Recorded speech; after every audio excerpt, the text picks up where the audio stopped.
But first of all, let me excuse my State Secretary Jochen Flasbarth, who would have liked to be here, but the presidency asked him to facilitate on adaptation, and I hope you agree that's a good excuse not to be able to be here with us today.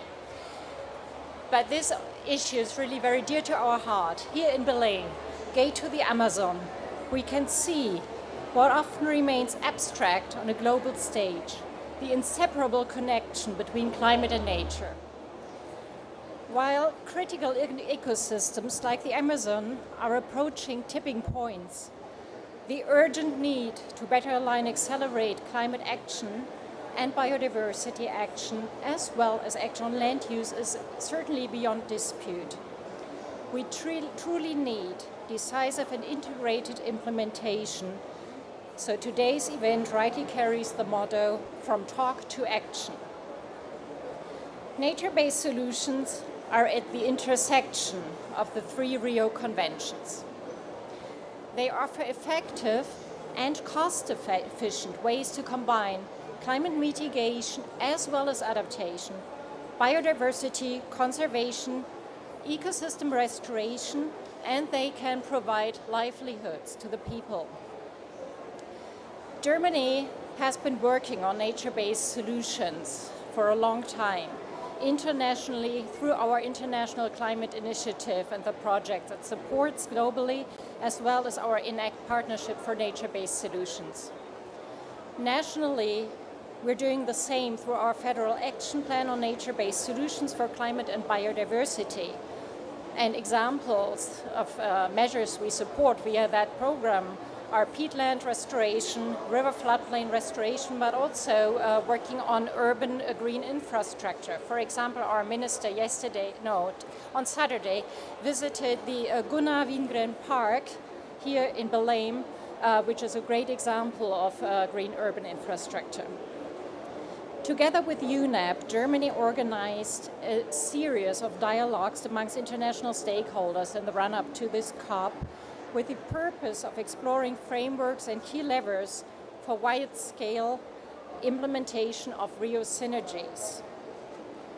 This advanced the exchange among actors and made progress really visible. So thank you very much to all the participants of these dialogues, of the expertise you contributed. Your input was really valued.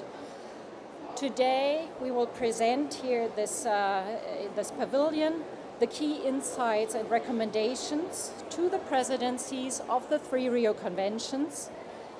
Topics of the report include planning and policy coherence, financing and monitoring and reporting. A special and warm thank you to UNEP, especially Mirey, Atallah, and your team for realizing this series of dialogues. A warm thanks also to the colleagues from Brazil, Armenia, and Mongolia for your collaboration and commitment to carry this discussion forward in your COP presidencies. I am delighted that the Colombian Environment Minister, Ms. Veléz Torres, will also be part of the session. She will join us a little bit later. A truly reliable partner in promoting Rio synergies. Colombia did not only actively support the dialogue series, but also joint activities throughout this year with events in Bonn, New York, and Panama. Over 30 years ago, we laid the foundations for the Rio Conventions here in Brazil. So let us draw inspiration from this place by making COP30 a turning point for climate-nature synergies. Thank you.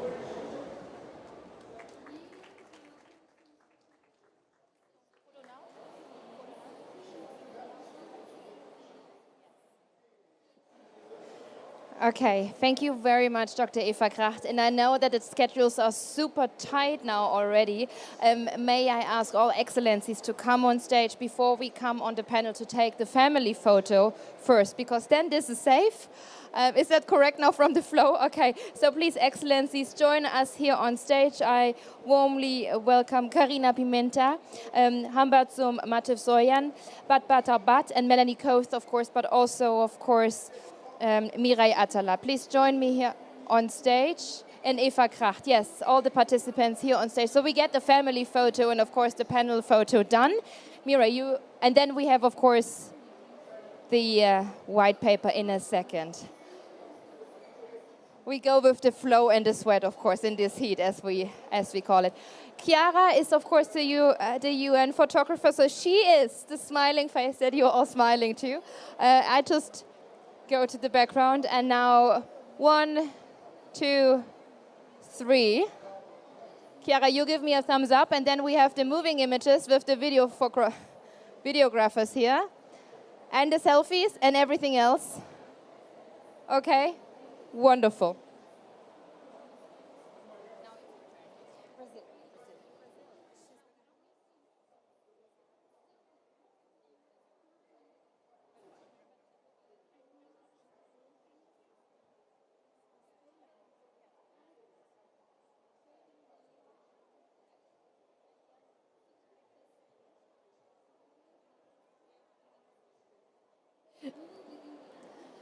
It's a living program, so to say.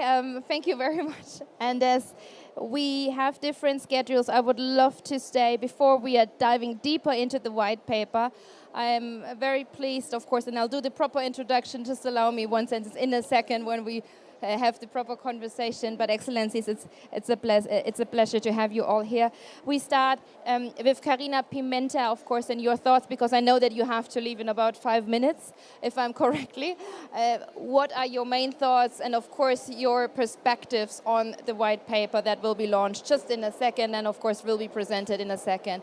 What did you bring with you? Because you had, of course, the opportunity to read through it earlier. Thank you, and I'm so sorry to start before the presentation of the study, of the white paper, but thank you very much for inviting us. I work in the Ministry of Environment of Brazil, in the Vice Ministry of Bioeconomy. One of the agendas that for us shows a very good action plan and pathways for what we call the real synergies among the conventions. We have been working, I just actually came out of the launch of the Bioeconomy Challenge with the Ministry of Germany, for exactly, who is part of our steering committee. And in this Bioeconomy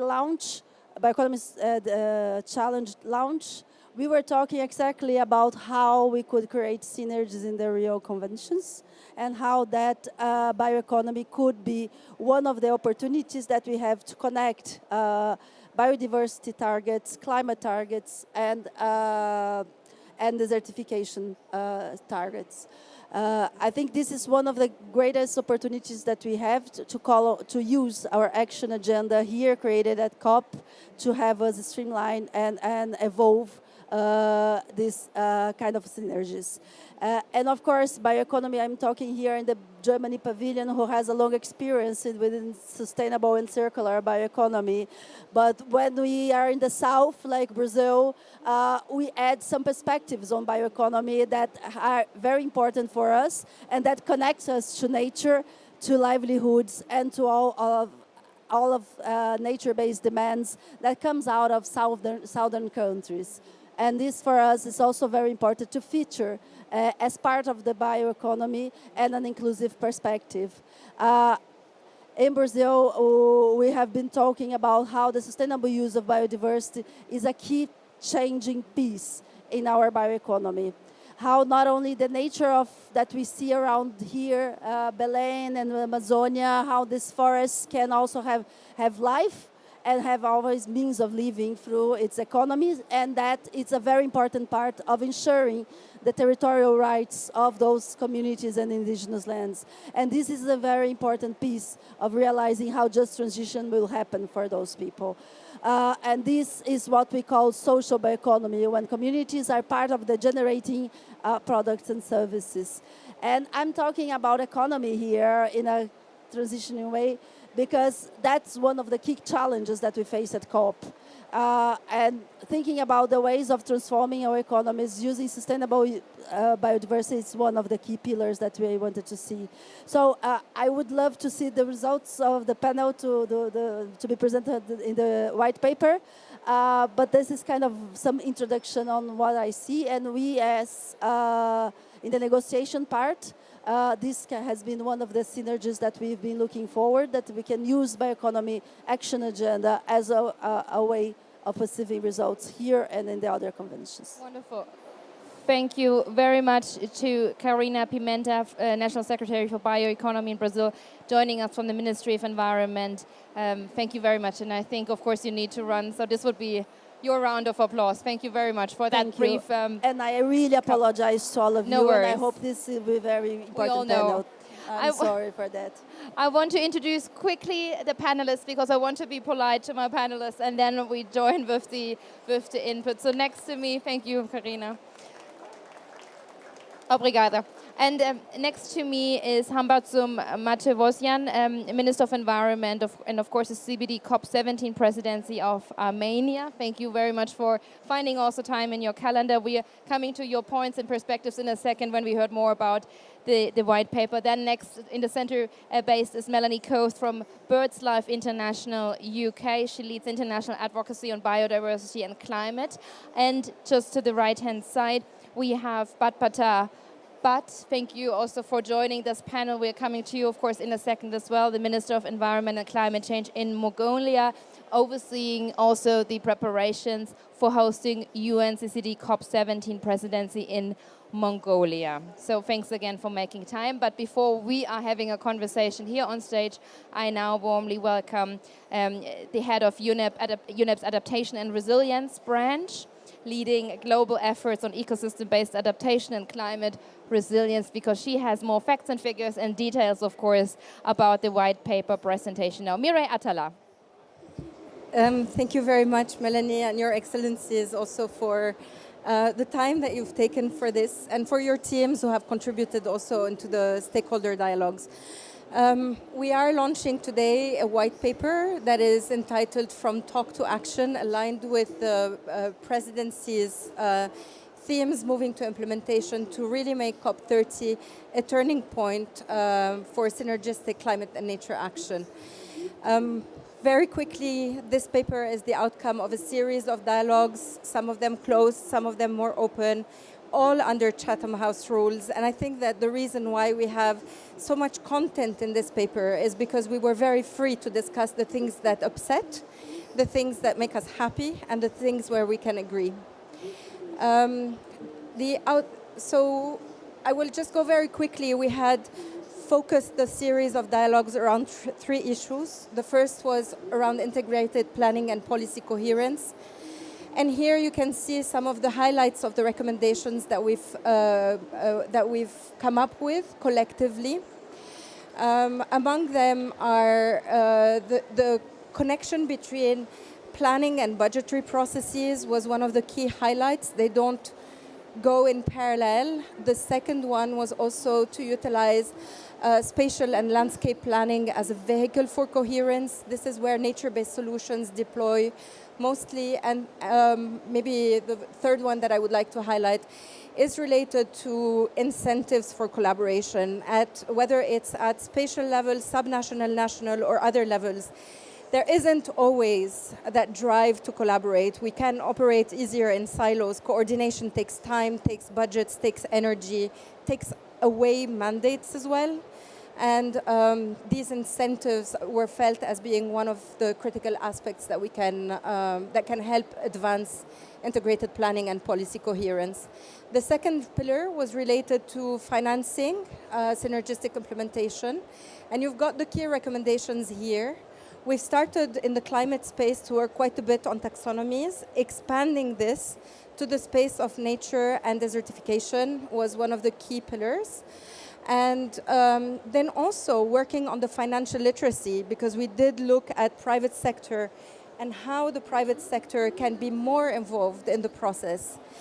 They are struggling, the private sector is struggling, because there are so many norms and standards, one for climate, one for nature, one for land. They want to also have their own literacy built, and they want us to simplify things for them. And the third aspect was related to coherent monitoring and reporting. And here I think that, again, there's a link between planning, finance, and monitoring. They are not to be considered separately. Interoperability of monitoring systems was one of the key highlights. It's not necessary to build one mega monitoring structure, but rather to have the different structures talk to each other and to be able to compare and aggregate as and when we can. And there were some systems or some existing mechanisms that were offered as possible solutions for that. So the QR code, at the QR code here, you will find the full paper to download. There's more recommendations that we have also included into that. And I will now offer a copy of the white paper to each one of the presidencies. Thank you very much. Beautiful. Thank you, Mirey. And with what we've just heard, yes, we get a copy of the white paper. It's not for the pile of do not read pile next to your bed. This is not the right place. It's on the do read pile. Yeah. All right. His Excellency Minister, when you had the chance, your team had the chance, of course, to read through it again beforehand. What role can you play holding the next presidency of the CBD COP30 presidency in Armenia when it comes to advancing now these key challenges, but also these key thoughts of the white paper? Thank you very much. Thank you for hosting us. I hope everyone can hear me. I'm a loudspeaker, so I could... All is fine. So, well, thank you for the presentation, and thank you for hosting us. The synergies are extremely important, and we always, Armenia as a country has been always highlighting the issue about the synergies, because the difficulties that we have, the key of the solution lies under the cooperation between the three Rio Conventions and others. And I just recall that when recently in the IUCN Congress, when I had the meeting with His Excellency Minister of Mongolia, my counterpart and president of the upcoming COP on the land and desertification, we discussed about the synergies and the importance of working together, making sure that the agenda topics that we have, they are related. Well, and I would say that even the crisis that we face together, whether would it be the climate, the biodiversity, or the land degradation, they are inseparable. So, and the solutions, they should be coordinated together. The most important agenda topic for our COP, I would say the centerpiece of our COP agenda will be the global review. As you know, it is based on the Kunming-Montreal Global Biodiversity Framework. So we need to collect all the MBCEPs and national reports from all of the countries.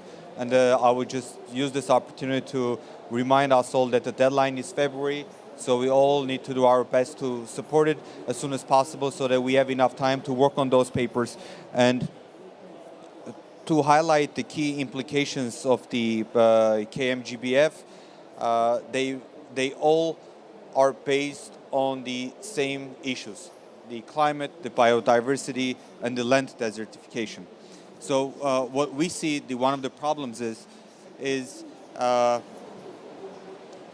during the COPs of the Rio Conventions, we sometimes duplicate the decisions that we have already made previously, that we have already have taken, the political decisions to come to a specific goal.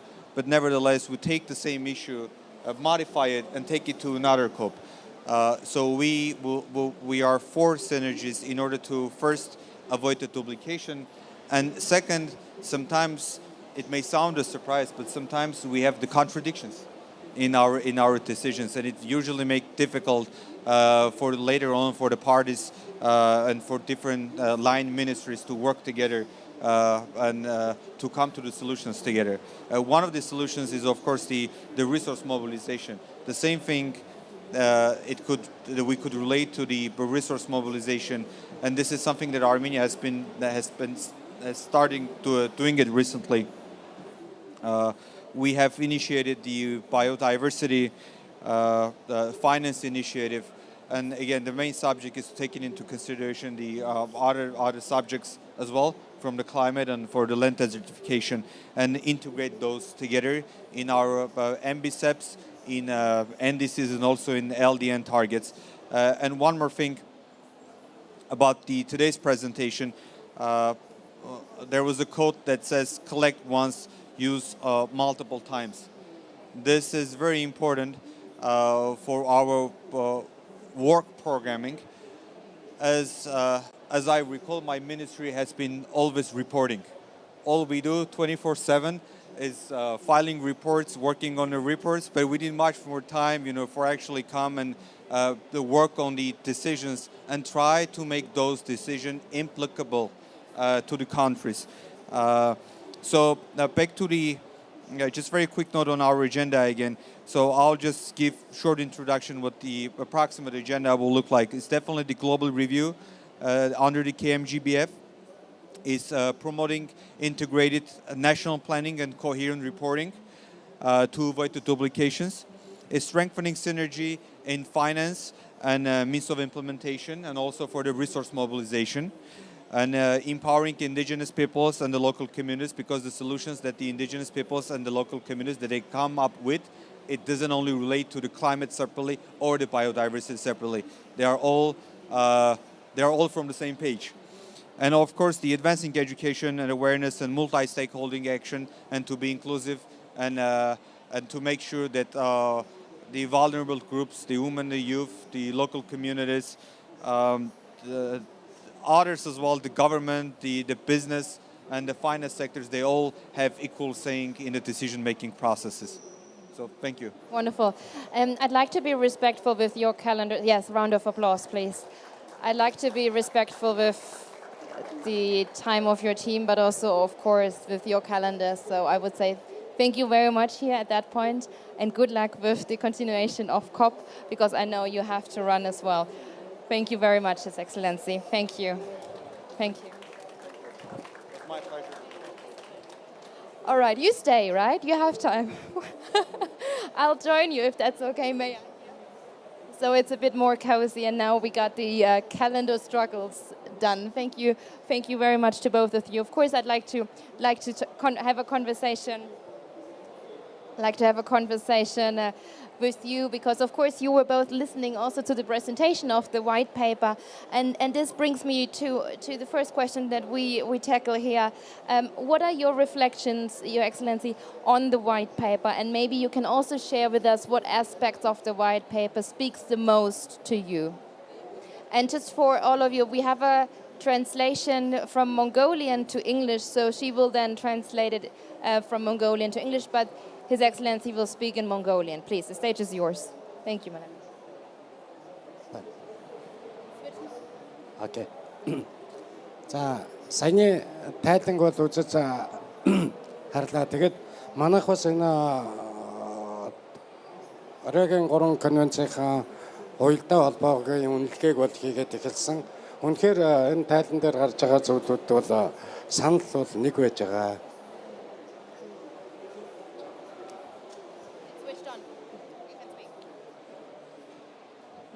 Mongolia further recognizes that achieving the objectives of the 3 Rio Conventions on climate change, biodiversity, and desertification calls for practical, coordinated, and mutually reinforcing actions across our national strategies. We have also done a recent assessment on Mongolia's NDC, NAP, and NBSAP, and it has shown that a solid progress while also identifying important opportunities to strengthen alignment, coherence, and joint implementation. Монголын байгаль орчны салбар бол энэ 3 конвенцийг бүгдийг хариуцдаг. Манай яам бол тэгээд монголчууд одоо өнөөдөр бидний барьж байгаа бодлогыг хэлвэл бас энэ тайлантай санал нэг байгааг та бүхэн ойлгох байхаа. Монголчууд уул дагаж, уул гэдэг мэдээж газар, уул дагаж, ус дагаж одоо ургамал мод тэгээд тэрийгээ дагаад амтан одоо биологийн олон янз байдал гэж ингэж дүгнж ярьдаг. Тэгэхээр энэ чиглэлд нь бид нар бүгдийг нэгтгэж ойлгодгоо. Монголчуудын одоо уламжлалт амьдардаг гэр бол ийм тойрог хэлбэртэй. Тэгэхээр тойргийн эдийн засгийг энэ дотор оруулж доктортой хөгжлийг бий болгох нь бол энэ конвенцийн байгаль хамгаалал энэ чиглэл бол үр дүн төрнэ гэж үзэж байгаа.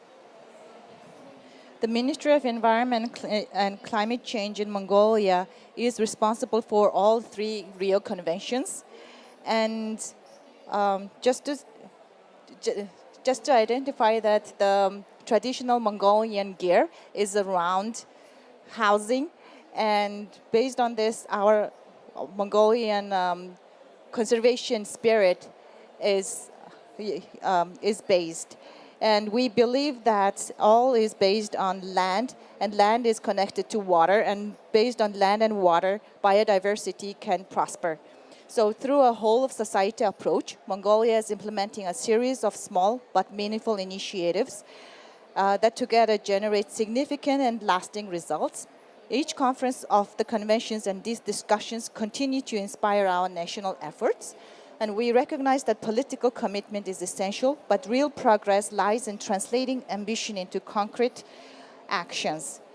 And through this, we believe that the circular economy is important, and based on all of the circular economy and Rio synergies, we believe we can achieve SDGs. Wonderful. Thank you for the first round. I'll, of course, have the question also to Melanie when we talk about the aspects of the white paper that are speaking to you the most. What are some reflections that you can share with us? Thank you very much. Can everyone hear me? Yeah. Great. Thank you very much. It's a pleasure to be here and to speak to the white paper. I was honoured to be one of the expert group participants feeding into the white paper, and I see it as a really, really valuable contribution because the synergies agenda is so important, but it hasn't been happening at the speed that it's needed to, and I think it's very clear that this white paper offers a real insight into the challenges, the policy planning, fiscal challenges, and some of the solutions, which is really exciting.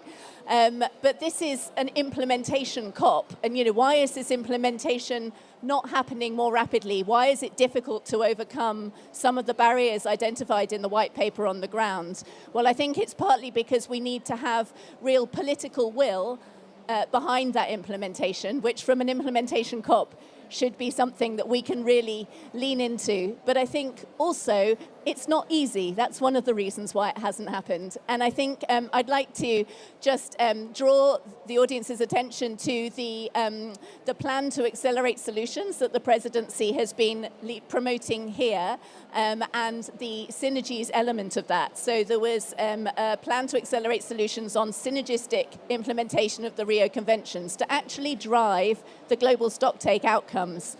And looking at the work that's being done there, it really aligns with what the report is saying needs to happen, which is really encouraging. So it's looking at how we can strengthen synergistic efforts to align monitoring and reporting, to provide synergistic finance, to align data, integrate the science, and match-make country support requests. So that's really exciting.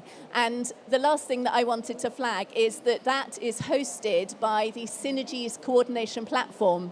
So many of you will remember that at COP28, we had the joint statement on climate, nature, and people, which really started to kind of build momentum in this space. So the Synergies Coordination Platform is doing a fantastic job at bringing together Rio presidencies, governments, the NDC, the NDC partnership and the MBSAP accelerator, mustn't mix those, as well as the Joint Liaison Group Capacity Building Programme, bringing all those actors in to actually bring together collaborative efforts and make it easier for parties to do the kind of implementation and overcome the barriers highlighted in the report. Thank you so much, Melanie. I'm coming back to you in a second, of course, but when we talk about the white paper, I would love to hear your perspective again, His Excellency, because it's often said that land degradation and desertification are less taken into account. So it would be of high interest to hear your perspective on how you like to intend to leverage the recommendations of the white paper to address the imbalance that I just drawn.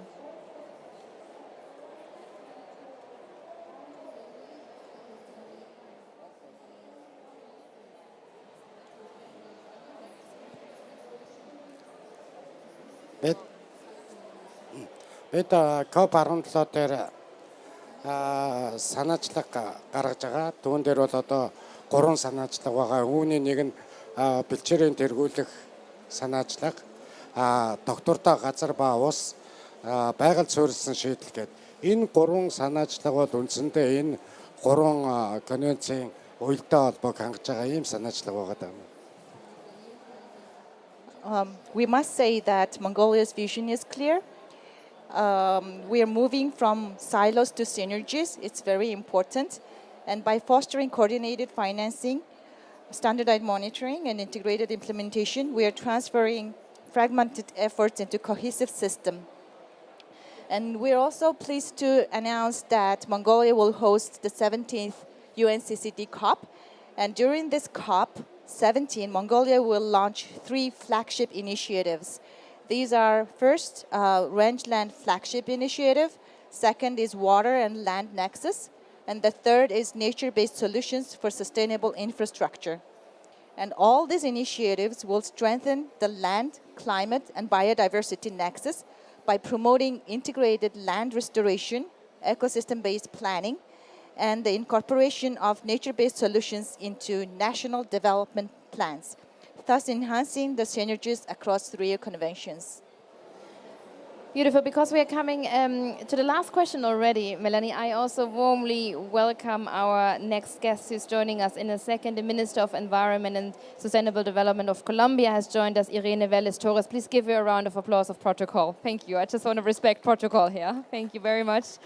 And before we finish up here, of course, our side event, ladies and gentlemen, Melanie, I'd like to hear your perspective because you heard the recommendations of the white paper. You gave us already your insights of the first impression, what would be some important key takeaways. But again, you know, what are the expectations coming and reigning from the civil society for COP leadership roles in advancing the synergies, in breaking the silos, in going from the silos to the synergies? The floor is yours. Thank you so much. Yes, I mean, we are at COP30 in the Amazon, and it's a really exciting opportunity to have this space here to drive this forward. I think what we've really been lacking, as well as what I spoke to before about kind of making it easier for countries, we've actually been lacking that top-down conventions level signal, especially from the UNFCCC. So the CBD and the UNCCD have made some real progress in this agenda, but the UNFCCC hasn't had until very recently, any negotiating space to talk about nature-climate synergies, to actually emphasize to governments how important it is to bring these three together. But excitingly, we now have that space. So just a quick story from history. We did, in the early 2000s, have under the item on international cooperation with other organizations, we had a space where countries were talking about this, where the UNFCCC was talking about integrating its work with the CBD, with the UNCCD. And then towards the end of that decade, the momentum fell away, and it was decided that countries should just do this nationally. Now, that was almost 15 years ago. We've lost 15 years of time. But finally, parties, and led by many of the parties that you've been seeing on the stage today, in Bonn, opened up that space again and said, we need this space to talk about synergies. So we've been having those negotiations this week. We've been hearing some really exciting proposals come forward from Germany, from Colombia, from Mongolia, from Armenia. It's been fantastic to see that. It hasn't been a completely straightforward conversation, but at 5 p.m. today, there will be the presidency consultations on this, and we're really hopeful that we can get some robust outcomes that are really going to help drive forward that synergistic agenda from that top level down to the national implementation. Wonderful. Yeah. Thank you to Melanie Coath and, of course, His Excellency Batbaatar for this quick round of conversation. Thank you to both of you. Thank you.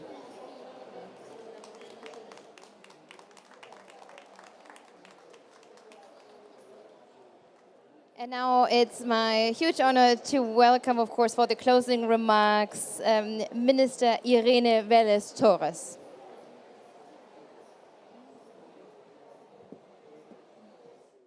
Thank you very much for this invitation, and let me apologize for not getting here earlier. We have been, as Minister Marina says, pollinizing other spaces. Distinguished delegates, partners in action, and defenders of our planet. It is a honor to address you on behalf of the Colombian government. At CBD COP16 in Cali, parties took a historic step by adopting Decision 1622 on biological diversity and climate change, which recognizes that addressing these agendas jointly is not only necessary but urgent, and provides a concrete roadmap to strengthen synergies. That same spirit was reaffirmed by the UNCCD COP16, which encouraged parties to pursue integrated national actions. Today, Colombia wishes to convey a clear message.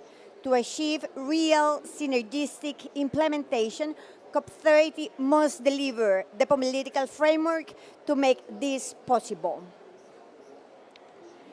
In this regard, Colombia proposes that concrete language on synergies is reflected in the COP30 cover decision, acknowledging the urgency of integrating the biodiversity, the land, and climate agendas. We also advocate for establishing an ad hoc expert group to identify priorities and convergence points across adaptation, mitigation, finance, technology, and just transitions. This approach, aligned with the precedent set in the cover decision from COP25 through COP26 and consistent with progress achieved under the CBD and the UNCCD, aims to position COP30 as a structural turning point, capable of translating political coherence into tangible results for peoples, territories, and nature. We also acknowledge UNEP's valuable contribution in preparing the white paper that was just discussed earlier, whose conclusions will provide essential guidance to strengthen synergies across 3 dimensions: finance, planning, and monitoring. These 3 pillars are essential to move from intention to action. Colombia reaffirms its political will to move from fragmented actions to integrated solutions, from parallel efforts to shared outcomes, from commitments to transformation on the ground. May this event pave the way towards transformative COP30, one that opens a common pathway for coordinating action among the 3 Rio Conventions and establishes the foundation for lasting cooperation, coherence, and tangible results. Only through the convergence of science, policy, and territorial action can we ensure that protecting and restoring nature becomes the essential foundation for climate stability, food security, and for the well-being of our peoples. Thank you very much. Thank you very much, Minister Torres. And with that, we are already at the end of our side event. How to break the silos, how to shift it to more synergies. We found some answers, but of course it's a journey, and I wish you a successful journey on that, because we are all in this together. If you are keen to read more about the white paper, this is the QR code of the day. Scan it, and of course feel free to download it and to have a good read. And I hope to see you all soon again. Once again, thank you for making time. We have all busy calendars, so really from the bottom of my heart, thank you for coming. Thank you for joining us in the live stream here at the German Climate Pavilion. Thank you.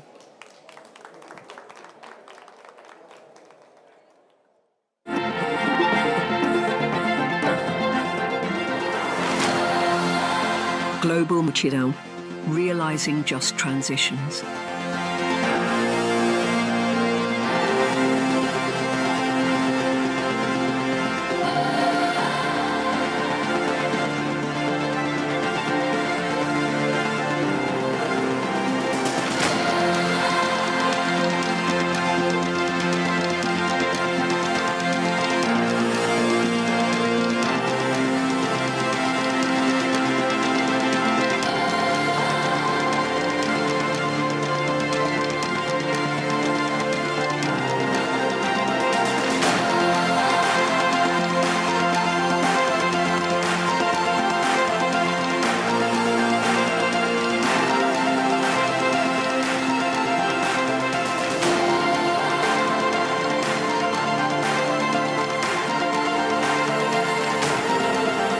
Welcome to the German Climate Pavilion at COP30 in Veléz.